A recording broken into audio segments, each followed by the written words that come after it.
ছুটির দিনে বইমেলায় ছিল শিশু প্রহর।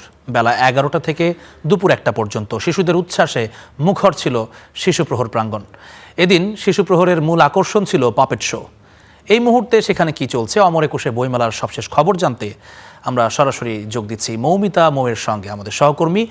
মৌমিতা, আজকে বইমেলার তৃতীয় দিন, বইপ্রেমী মানুষের ভিড় কেমন দেখছেন? আর আজকে মোটামুটিভাবে নতুন কতগুলো বই এসেছে, আপনাদের এই বিষয়ে কোনো তথ্য আছে কিনা?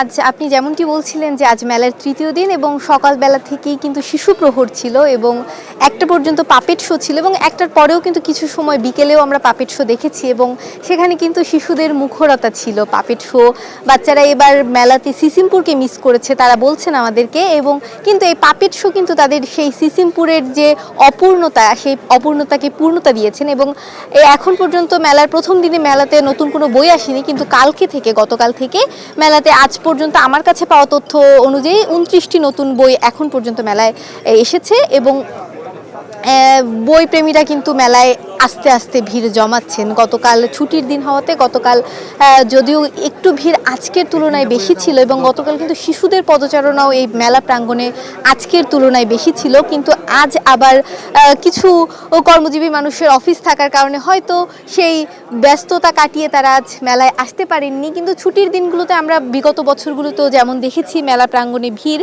সেই ভিড় কিন্তু গতকাল ছিল। আমরা আজকের তুলনায় এবং প্রথম দিনের তুলনায় গতকাল কিন্তু মেলা প্রাঙ্গণে ভিড় দেখেছি এবং ছোট ছোট সোনামণিদের মেলা প্রাঙ্গণে দেখেছি, বিভিন্ন স্টলে তাদের বই খুঁজতে দেখেছি, বই কিনতে দেখেছি এবং আমি অনেক বাচ্চাদেরকে দেখেছি বই কেনার জন্য বিভিন্ন বাহানা করতে, কান্নাকাটি করতে, একটা কিনে দেওয়ার পরও আরও বই কিনে দেওয়ার জন্য। এবং বাবা মায়েরাও কিন্তু বেশ উচ্ছ্বসিত ছিলেন যে বাচ্চারা মোবাইলের স্ক্রিন রেখে, টিভির স্ক্রিন রেখে বইয়ের প্রতি আকৃষ্ট হচ্ছে, বই কিনতে চাচ্ছে এবং বই মেলার এই আয়োজন কিন্তু বাবা মায়েদের বেশ স্বাচ্ছন্দ্যও দিয়েছে। এবং আজকের যে পাপেট শো ছিল সেটি কিন্তু দুপুর পর্যন্ত ছিল এবং এই সন্ধ্যার পরে কিন্তু বইপ্রেমী মানুষদের আনাগোনা মেলায় বাড়ছে এবং নতুন বইয়ের সংখ্যাও কিন্তু আসছে, কিন্তু বিগত বছরের তুলনায় এবছর নতুন বইয়ের সংখ্যা কম, এরকম কিন্তু আমাদেরকে জানিয়েছেন প্রকাশকরা এবং তারা কিন্তু এই কারণে সমসাময়িক বিভিন্ন বিষয়কে আসলে বিভিন্ন বিষয় নিয়ে বলেছেন। ধন্যবাদ মৌমিতা আপনাকে।